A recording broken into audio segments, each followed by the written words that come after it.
Welcome to part 2 of starting a car dealership, getting my dealer's license on a shoestring budget. Geez, I need a better title than that. My name is Craig, and you're going to join me along the way as we learn how to get our dealer's license, start a dealership, and get access to dealer auctions so we can buy cars wholesale all across the country. I live in Florida, but whether you live in Florida, New Hampshire, Missouri, Minnesota, or California, this video and this series is going to apply to you. Now, in last episode, we were at our town hall, tax collector, DMV, RMV, whatever you call it, for the dealer desk so we can get the requirements to getting your dealer's license. And in today's video, part 2, we are going to find a location. This is 1 year in the making. All the research I've done, you're gonna join me in this episode as we find our location. And teaser, at the end of this video, I'm gonna show you what we came up with. So without further delay, let's just jump into it.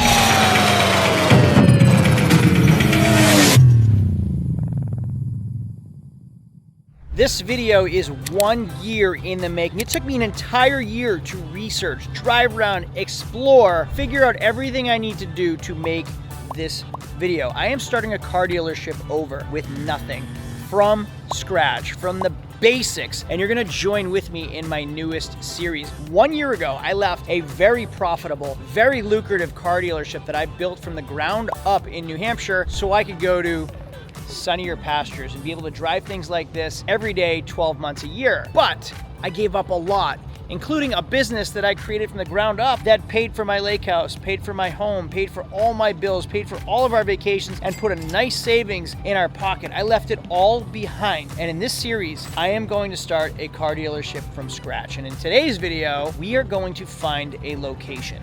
Why did it take me a year? It has been really difficult to explore, learn how the system works, how prices work, and really shop around to see what was affordable because we are doing this on a shoestring budget. I have the money to go out and start a car dealership and make it phenomenal. I'm not doing that. We're starting from scratch. We're starting with little to no money. We're gonna do it on a budget so everyone out there can see how it's done. Craig, why are you standing in a giant industrial parking lot? Well, I started flying wheels in an industrial space, in a warehouse, just like one of these 15 plus years ago. And for the past 6 months, I've had cars stored right over there. I had 8 vehicles, well, 6 vehicles and 2 golf carts stored right over there for months. I've been buying and selling cars wholesale, which means buying from the public and selling them to other dealers, or buying from auction or other dealers and selling them to dealers at auction. That isn't profitable though. That isn't the way to do business. It was easy. It was easy money, but it wasn't a lot of money. The money is made in retail sales, selling to the public. We're talking about going from selling cars $500 in profit to cars for $35,000 and $4,000 in profit in one sale, which is absolutely amazing. Yes, there are more headaches, but there's so much more money in retail sales. And to be quite honest with you, although I hate working with the public and I don't love retail sales, I do love all that cash it brings in, and I miss it. And we're gonna start our car dealership from scratch again, starting with a location. So each one of these units is an industrial space. Industrial meaning it is zoned for pretty much anything, commercial, industrial, light industrial, you name it. As long as you're not living there, you can pretty much do whatever you want in these units. That's where we're starting. So these units are super simple to get your dealer's license from. A lot of states have different laws, different requirements, but just about anything goes in a commercial industrial complex like this. I own one, and it is phenomenal. It's where I started my business. So I told you just a minute ago, I had 8 vehicles, 6 cars and 2 golf carts right here for months. And this is my overflow. This is my storage. This is where I keep my truck and trailer when I needed it. I live 2 miles up the road from here, which was incredible. I could shoot right over, swap cars. I could shoot right over here, get my truck and trailer, do whatever I needed right here. Now, the reason I was able to do this was because a friend was renting this space and he didn't need these parking spaces. So he used this for his business. And then he said, hey, Craig, I have all this. Just use it. It's a favor. Go ahead, use it. So I did, and it was wonderful. Now, we're looking for a new space. He sold his business, he moved out of here, so we need to find a new location for parking in this video. The rent here is $6,500 a month with a 3-year required lease. $6,500 every month with zero exposure, meaning no customers are driving by. No one's just gonna pop in and see your car. Everything's by appointment. And I have to sell $6,500 in profit before I see a dime. That's a heavy nut to crack, and honestly, it's just stressful. I'm gonna be working to live, or living to work, whatever, I don't know, but I don't wanna live to work. I wanna work to live. Yeah, that's how it goes. The lease is too expensive here, and I can't guarantee 3 years here either. So now that my cars aren't here, we're gonna move on, and I'm gonna show you how I've been shopping for an inexpensive, budget-friendly location that I can work out of and get my dealer's license. So let's move on to the next spot. Now, I told you this video is a year in the making. It's because I had to shop, I had to learn what licensing requirements were, and honestly, there really isn't a lot of inexpensive space available. So it's been really difficult to try to find a place that qualifies me for my retail license. And also, I had Flying Wheels up north, so I wasn't ready to have 2 car dealerships. But now that Flying Wheels North has slowed down, we're going to restart it down here, get our dealer's license, get plates, get the insurance. The whole thing is going to be running from Florida shortly. And at the end of this video, I'm going to show you what I settled on, what we came up with. We did find a location that took a year, and I'm going to show you everything we looked at over the past year as well, and where we're going to start our car dealership. Here's one of the reasons why it took me a year to find a location. See this industrial park? Here's dozens of units, all of them occupied. Anything that's affordable, like 1,200, 1,500 square feet, they're all taken. They're all taken up. I want one of these so badly, or 2 of them. And to be honest with you, long term, I want to own all of them. This is retirement right here. I want to own these, but they're all occupied. And there's a lease sign right there. And every time I call, he says, they're taken up, none available. Call me next month. And every month I call and I get the same exact answer. Look at all those cars over there. This guy has an amazing shop. And the reason I keep going to industrial is because people leave you alone. I don't want to be retail. I don't want people just popping in all the time. Look at all this parking right here. This is where I want to be, but nothing ever opens up here. People get in here and they stay here. So it's so difficult to find an inexpensive spot like this. And when you get it, you hang on to it. Just like my warehouse that I own in New Hampshire, those people get in and they don't leave because it's so hard to find reasonably priced industrial space. And again, people leave you alone in industrial warehouse. You do whatever you want, it's great. So let's move on to the next location that I've been looking for. So we've already done our research. We've found out what the requirements are. And the first step to getting your dealer's license is finding a commercial location. Now, when I lived in Florida originally, I was able to find an industrial storage building, basically a storage unit that was unfenced, open to the public 24 hours a day. And I think my rent was $350 a month. And that qualified me for my dealer's license. Now, the requirements are you have to have inside space with an office. My storage warehouse, I put a desk in the warehouse and I had a space for a car, and that's all I needed. I need something bigger than that because I do need some parking. So we're gonna be looking for something with a lot of parking, hopefully. Now, this video I told you is a year in the making, so I'm gonna kind of jump back and forth to show you what I've been up to for the past year and show you what I have found and ideas that are crossing my mind. Now, I said it in video number 1, I don't wanna just spend $5,000 a month on a lease or on rent. I wanna do this with little to no overhead. I wanna do this on a shoestring budget. My brother Adam, altogether, I helped him start his car dealership, get his dealer's license. He did it on his own. I just kind of guided him along the way. He was able to do it out of his own home, which is amazing because he has literally no overhead. But the reason he could do that was because he got a variance for his property. He lives on a commercial road. He lives on a busy main road. He approached the town hall and he was able to get his dealer's license from his home garage that's detached from his house on a main road. He rezoned the garage. There's a whole video in my other channel, how to start your dealership, how to get your dealer's license, which is a link in the description if you want to follow that channel, how he got his variance, how he got rezoned at his home to start his dealership at home. It's incredible. But I have a few places we're going to head to right now. I'm going to show you my thoughts of what I've come up with. So before we even dive into our search live, let's go right on Marketplace and we're just going to type in, let's try industrial and see what comes up is industrial. So clearly I didn't type the right thing in, but industrial warehouse, now that's too far. 25 miles. I don't want to be driving 25 miles, 35 miles to West Palm Beach, although that looks amazing. I'm not interested. Small Bay Industrial, $225,000. I don't want to buy that. Here we go. Oh, 22 miles for Fort Pierce, a lot in Fort Pierce, which is just too far from me. I don't want to drive that far to go show a car and then have somebody walk away. Port St. Lucie, 14 miles, $1,400. Now this is right up our alley. I noticed the county above us, which is St. Lucie County, is a lot less expensive. We're getting probably 2 cars. You can get a lift and 2 more cars, so maybe 3 cars in here for $1,400.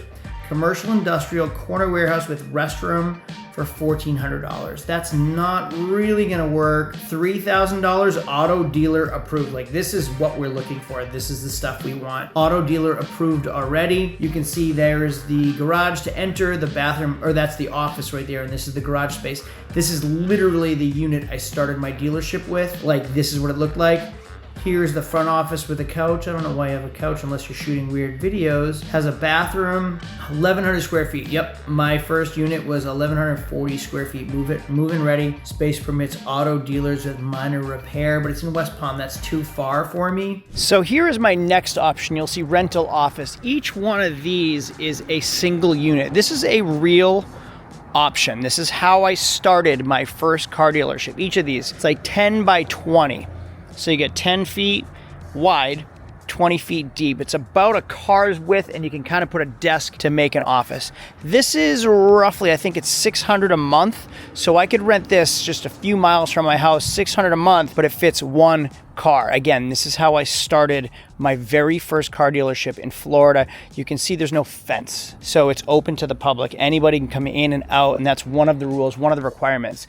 It is not public storage, although people can use it for storage. Each one of these are used for like garage space or like a mechanic shop. Someone as a hobbyist, they can use these. Now, I turned down one of these units because there's no parking. I can't park anything out here. I can fit 1 car and 1 car only. So yeah, I can get my dealer's license here, but that's as far as I could go. That's as far as I could do. That's as much as I could do. Now, again, I told you we're doing this on a shoestring budget. We're starting from nothing, but the end goal, what I want at the end of the tunnel, is this right here: gated office, multiple bays. I want lots of parking, and still private. I don't want people just showing up. I do want to show by appointment. I love this location, and it looks vacant every time I go by it. So my end goal is to find something like this that's been vacant for a while, that hasn't been used, and eventually purchase something like that. I don't want to rent anymore. I want to purchase something like that. And a lot of times the best way to get your foot in the door for a purchase is to rent first. That's how I bought my 8-unit industrial building in New Hampshire. I rented first, got in with the owners really well,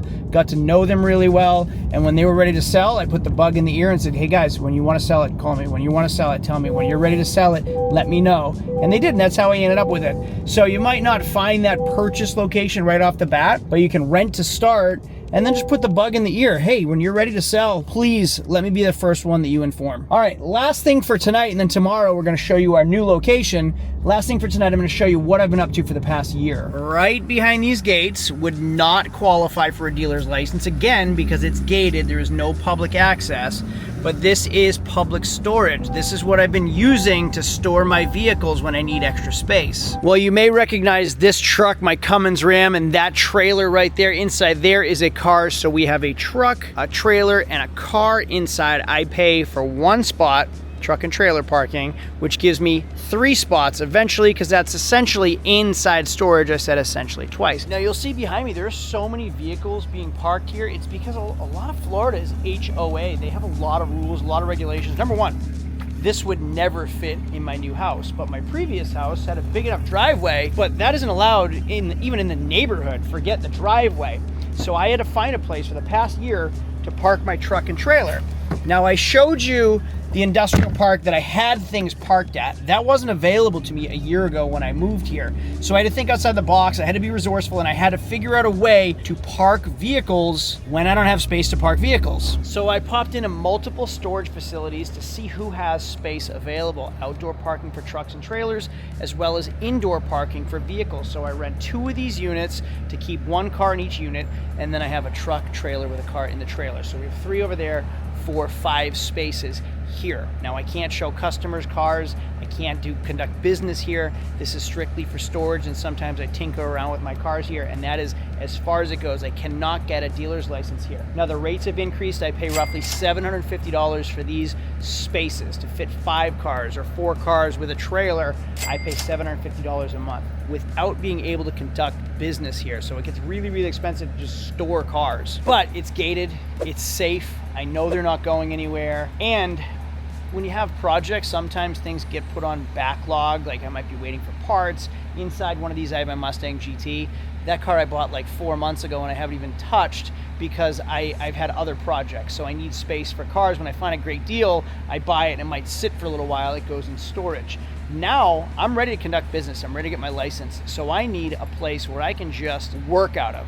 I've done this for a year. It's time to move on. It's night now. Tomorrow, I'm gonna take you to some of the places that I looked at, how I found them, and show you my actual location. And we're gonna get started on our dealer's license. The next day. Now, as you can see, there are 4 lease signs, property management signs, commercial real estate for sale all over town. There's another one right here too. Oh my goodness, did you guys just see that car jump the curb? That was crazy. Properties everywhere for lease, but I don't want, there's another one available for lease behind that too. There are so many properties for lease and available, but again, I don't want a $5,000 a month lease. We're trying to keep things cheap. We're trying to keep things inexpensive so we can survive without being stressed out all the time. And that's the hardest part for me this year. I could have found 100 places, but I don't want to live beyond my means. I don't want to work to live. I want to live, wait, I said that wrong. I don't want to live to work. I just want to work enough to live, enjoy myself without being stressed. If I want to go away for a weekend, I can. And if I don't want to work on a Saturday, I can. So here's just something I'm thinking. I need parking more than I need inside storage. Inside storage is expensive. To fit 5, 10, 15 cars, you're talking 3,000 square feet, and that is a lot of money. So if I can get a small building, small unit, which Florida doesn't require a very big inside unit, but parking outside, that's ideal. So that right there is my gym. You can actually see those people running over there. That's where I go to the gym. And look at all of this parking. If I could rent like 1,000 square foot unit and have all this parking, like this is a U-Haul company or a budget rental company, Budget uses all of this for their parking. So they rent one small unit and they rent all of this. That's a liquor store, but all of that right there is wide open, unused parking. You can see it all over there. Unused parking. That's really what I need.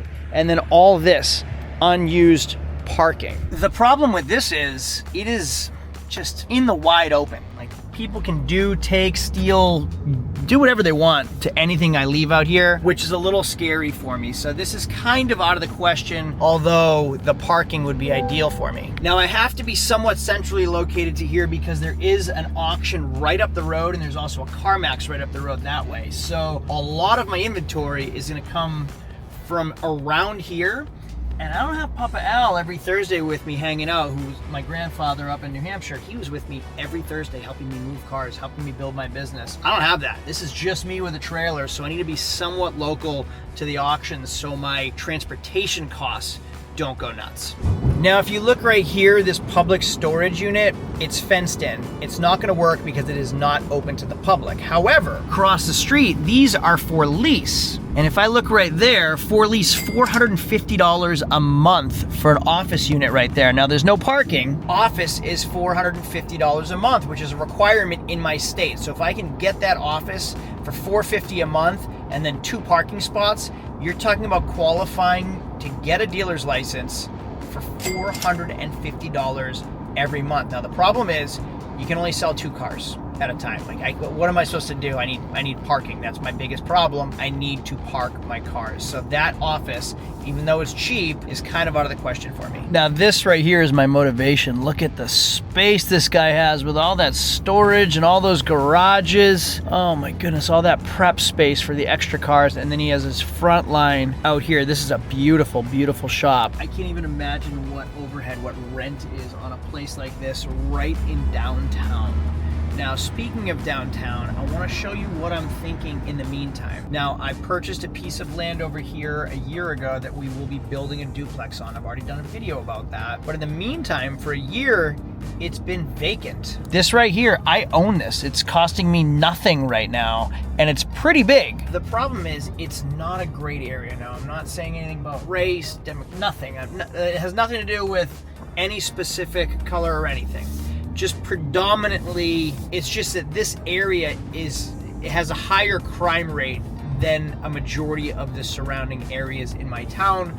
I wouldn't trust leaving like my Mustang in the yard. I wouldn't trust leaving my cars here, honestly. I'm just gonna say it that way. I'm not saying that anybody would do anything with it, but it's just, you know, who knows? I'm not around here regularly to be able to watch the vehicles. So I can't supervise them. I'm not gonna be able to check on them every single day. So it's just kind of out of the question to just park cars on the property. The town has these units available. You can see A1 Auto.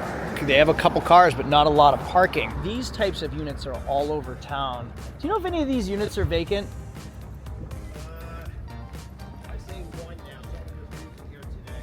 Oh, really? And the one next door was vacant. The other two, the gourmet guy has. How many spaces do they give you here? It's all according to what you. I mean, I got 3 lifts in the back. Oh, nice. And 2 inside. Oh. The other electrician, he's there. This one just rented today. That one there is goes about. I think yours is about right here. Ah. It goes to about the middle of those 2 windows, somewhere in that area. Been a while. She's been out there for a little while. Oh, nice. Thank you very much. Yeah, no problem. Appreciate the help. So these units are everywhere, all over town, and he had just told me that one's coming up for lease. So you'll notice that I started conversation. I asked the right questions, which at the end of this video, I'm going to show you how I found my property. Just ask, hey, you know of any units available? How much is the lease here? How's the landlord? How's the location? Do you know if there are any restrictions? Ask the appropriate questions. Be friendly. Don't be weird like I was walking around with a camera. That's weird, which is why I said hello, so I don't come off as threatening and that's like, hey, what's up with this guy with the camera? That's weird. But yeah, he said one of the units is going up for lease, and like, if I look at what this electrical guy has like 6 cars right there, plus this corner right here. He has tons of parking. And this car dealer over here, he has all the back space right there as well. Now, I had mentioned I want to keep it cheap, and that isn't cheap. That's $2,500 a month for that spot, and I don't really want to drop $2,500 a month yet just to start. That's a pretty big nut to crack when you're starting your business. Now, these units would qualify as well. You'll see they have the big overhead door, they have the front door. This isn't a retail location. Industrial parks are a great place to look because you can find some smaller units. Like this right here is an office, storage as wide as the building, and then it probably comes with 2 parking spaces. So you don't get a ton of space to be selling cars, which is tough. Like in one of these, you might be able to fit 2 or 3 cars per unit. Get a lift in there, you could put, like these right here, if you get 1 unit with the office, you'll have 2 parking spaces, and then you could probably put 2 cars inside. So 1 in the back, get a lift, put 1 up on the lift, and then 1 in the front. So 3 cars inside, 4, 5, maybe 6 cars right there. And then if these are available, you can get these spaces from the landlord as well. So industrial space is kind of where I'm looking. And you can see how different Florida is from like my New Hampshire. I have unlimited parking. I can put cars anywhere I want. These guys are parking them behind their garage bay. They're parking them on the grass. They're just trying to find space wherever they can, trying to make space wherever they can, which is really scary for me because I could go to the auction and buy 11 cars in a day in New Hampshire and have no fear of where I'm going to put those vehicles. I could come home and say, hey, Lauren, bought 11 cars, let's go move them all, and we can put them anywhere. I have land, I have space, I have 30 cars on my lot with a cheap. It just stinks that I left something pretty amazing. For now, I'm looking at tight quarters. I'm going to teach you 2 tricks. Now, when I started my first car dealership in New Hampshire, I told you it was in an industrial warehouse. The rent was $950 a month. It was so simple. I actually split the rent with my brother and father, so it was like completely risk-free to get started when we started in New Hampshire. We outgrew that location, but everyone wanted $500,000 for their business, for their garage, for their location, for everything. It was just unaffordable. It didn't make any sense, but I wanted to own land.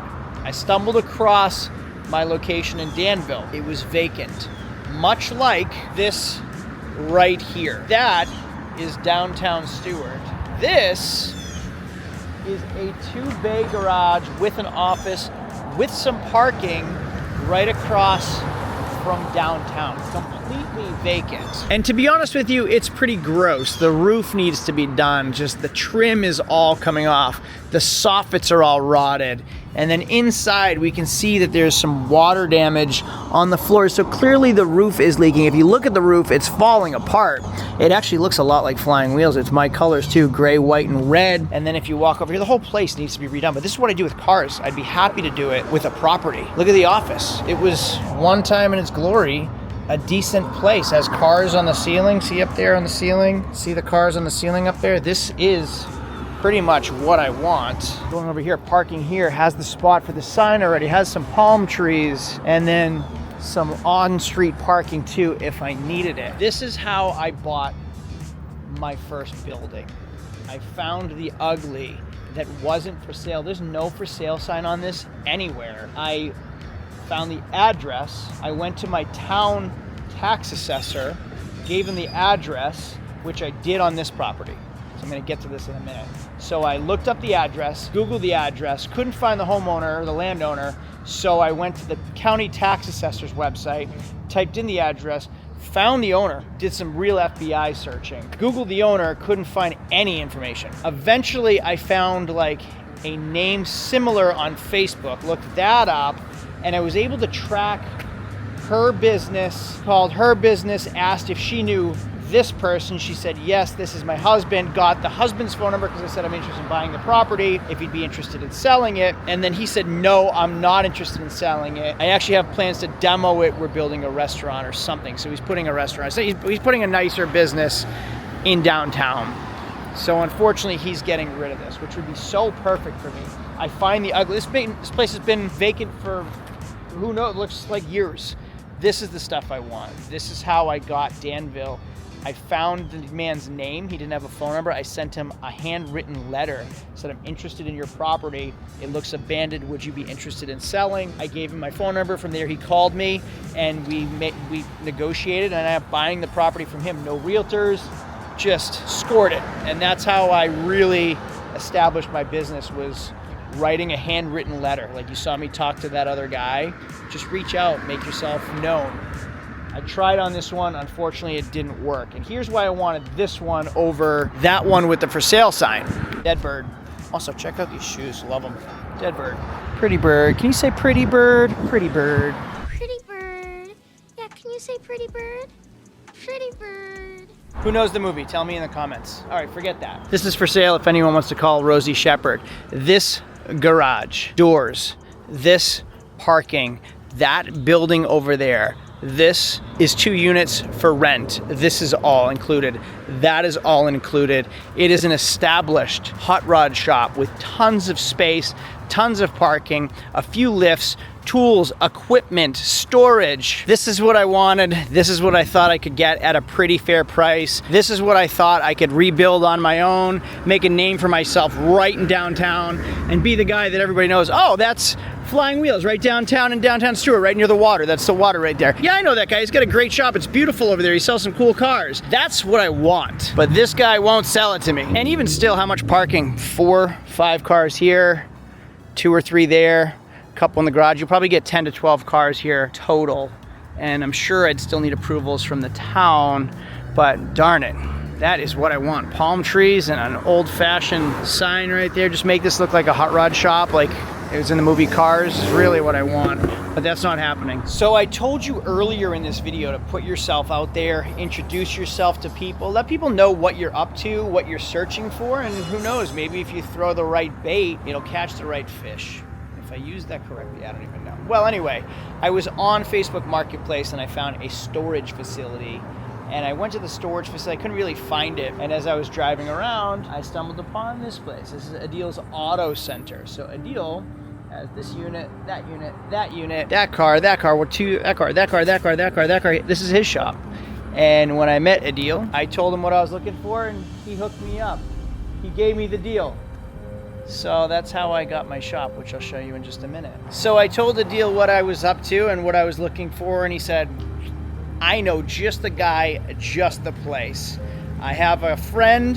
That right there, that is my Bronco getting worked on, and right here is my shop. My son Logan and I had lunch with Tim's dad and really got to know him well. He reminded me a lot of my grandfather, Papa Al. I haven't been able to have lunch with him in a long time because we live on the other side of the country. We moved from him. So to sit down and hear somebody else from another generation's wisdom, stories, was really reassuring for me. It was just nice, warm. It felt warm, comfortable, and familiar.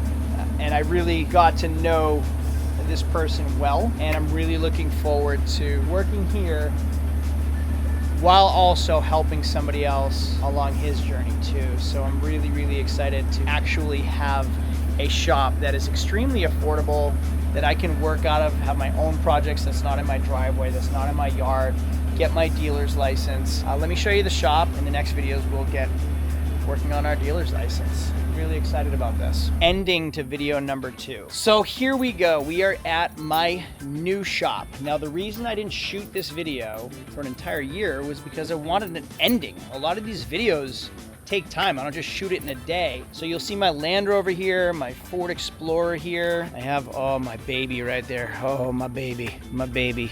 Only 1,500 of these made last year. Rare car. I gotta make a sign that says that, especially in coupes. All right, let's go into my shop. I'm gonna give you a walk around of my shop. This is literally how I started flying wheels the first time. So I'm gonna open it up right here. Now I've already done a video here because it is filled with Honda parts. So these are Honda parts galore. Let's open the garage. So as you can see, I have my baby girl here, my Escalade. I've already started working on the Escalade here. I've done 3 Jeep Wrangler videos that are coming out from here. Here's my Jeep Wrangler hardtop, which was a video how to remove the Jeep Wrangler hardtop, which will be coming out. Here's my Jeep Wrangler grill from a 2023 Jeep Wrangler. We did a Jeep Wrangler conversion to a 2025 Jeep. So we did that project here. We now officially have a place to work on cars, which I'm really excited about. This is coming up again. If you remember my Cadillac Escalade convertible, I honestly hate the roll bar. The clear coat faded, so it's a little dull. The mirror broke on both sides, and I just don't like this roll bar. So this thing is my favorite vehicle of all time. I've owned it 4 years. It was my lake vehicle. Now it's my boat and beach vehicle. I don't care about it at all. We have WeatherTech floor mats in here. It has a 3rd row seat. We're gonna be removing this bar, this roll bar, putting new mirrors, new headlights, and we're going to be painting it again, as well as some welding and fabrication to make this thing usable. Again, I can't wait to start using this car. But even better than that, it just feels good to have my own place again. Yeah, it's filled with things, Honda parts. If anybody's interested in Honda parts, there are so many Honda parts. I'll put a link to the Honda part video that has the whole inventory. I'm not gonna do it again, but I'll put a link here or like in the description to the video with all the Honda parts. If anybody's interested in Honda parts, the owner I'm sharing this shop with, who doesn't use the shop, is just storing all the parts, wants to sell it all in a lot. $7,500 for everything. Every Honda part galore from the 90s and 2000s. If you're interested, watch the video below and reach out to me on Instagram or at www.flying-wheels.com. It just feels good to have tools and a place to work again. That's not my driveway, that's not my garage. So this is it. Next steps, now that we have the location, now that we know what we need to do, we're gonna set up our business name, we're gonna set up our tax ID number, we're gonna set up our sales tax certificate information, and apply for our dealer's license. That's gonna be our video. So I am gonna put a pause on this series for a minute because that's gonna take some time. In the meantime, I have been dangling the carrot of my foreclosure home, my waterfront foreclosure home that we bought at auction from the county, from the bank. Couldn't get the person out of there, they wouldn't leave. So we had to evict them through the courts. The house was in disarray. We rebuilt it, we restored it. We are currently living there. I was gonna sell it and make a bunch of money, but we fell in love with it. So that is gonna be our next series. Now, I told you in video 1 and in this video, we have our own channel just for the car dealership. So if you wanna see car dealership content only, it is, I think it's called Start Your Dealership, or How to Start a Dealership, or How to Get Your Dealer's License, whatever. There is a link in my description to that channel, and I'll put it right here as a card. So you can click on this if it's here or in my description and just follow my other channel to watch car dealer only content. Flying Wheels is like life story based. It's about car dealerships. It's about investments. It's about living and losing and loving and everything. Everything we experience goes on this channel, and I love sharing it with you guys. But if you want just car dealership content only, make sure to follow the other channel in the link in my description. We'll post all of our stories there and some other content as well. So thanks for watching. I really appreciate it. Wow, look at my eyes. How about these baby blues with the light shining on me? All right, thanks for watching. I'll see you all later. I hope this was helpful, entertaining, educational. If it was, just thumbs ups don't cost you anything, and they're really helpful to me. Thanks for watching. I'll see y'all later. Adios.